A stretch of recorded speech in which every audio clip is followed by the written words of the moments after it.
I've got to start with the big topic, the big thing around exclusion lists. People can go a little bit overboard sometimes. They say they will be kind of safe and sorry. And that starts to be the lead for the strategy. There's a lot of conversations around making sure that it's impactful and what does that impact mean. What this is calling into question is what we mean by safe. There is a struggle to ensure that the advertisers know how to measure alongside with us and make sure that it's heading towards our goal. Perfect advertising execution is great creativity to the right audience, but absolutely in the right environment. As soon as you go into social media platforms, it's really, really hard for a brand or an agency to actually know all the channels that you're running on. That measurement has never mattered more to advertisers than it does now. And yet we're seeing many chase the kind of low-hanging efficiencies to alleviate pressures on their businesses in the short term. They state that they are doing something and that you are secure and safe or whatever it might be through their technology. It's what is the methodology behind that?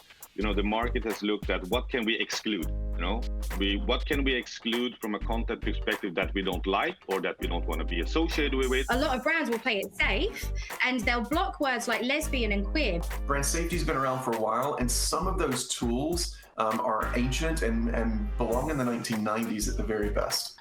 Keyword blocking has gone array. 73% of LGBTQ+ stories using basic technologies were flagged as unsafe. You've got brands blocking gay and Muslim content because they deem it to be offensive when it's a way of life. So when you're blocking terms individually, you really end up inexplicably blocking a lot of other content. It's been blocked by the word gay, it's been blocked by the word interracial, it's been blocked by the word black, or whether it was inclusion and exclusion list blocking, or all these different avenues that we use for brand safety.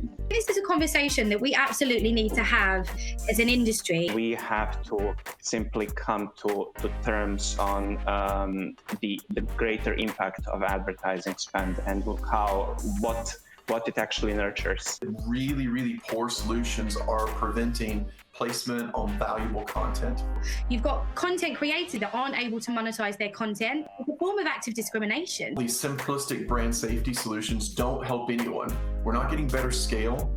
We're not any safer, and we're actually defunding very viable content. Please tell me there's a solution to this. How do we make those brands really brave and say, I don't want an exclusion list anymore? We push very hard for our partners to look for ways to avoid blocking terms and instead give us the thematic. Talk to the brands and the clients and say, what content do you want to be associated with? Which channels, which publishers, which content owners, which influencers, which creators do you think has the same standard as you? What brand suitability should be is having a positive contextual targeting conversation that really finds new inventory, new audiences, new categories. And we need to do that much more instead of talking about who should be or what should we exclude. Thinking about the audience and their needs is important also to craft the message. You can't just use last year's generic, always on creative. It needs to show consideration for the very demographic it's gone to. You need to have technology because you can't go in and say, I'm going to look at the latest video and say, what did that person say?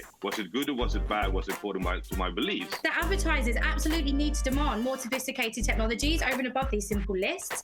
They need contextual insights and they need sentiment analysis. Advertisers and agencies have to pay better attention how to use the tools that we have at our disposals, which we then actually have to use. And the more you remove your exclusion, the more you can build scale. And the more you build scale, the brands and agencies are happy because then they reach a bigger target group. Doesn't matter if it's a white, black, Asian, or whatever it is, you reach more audience and they then can buy more of your products. Plus, usually the price for media goes down.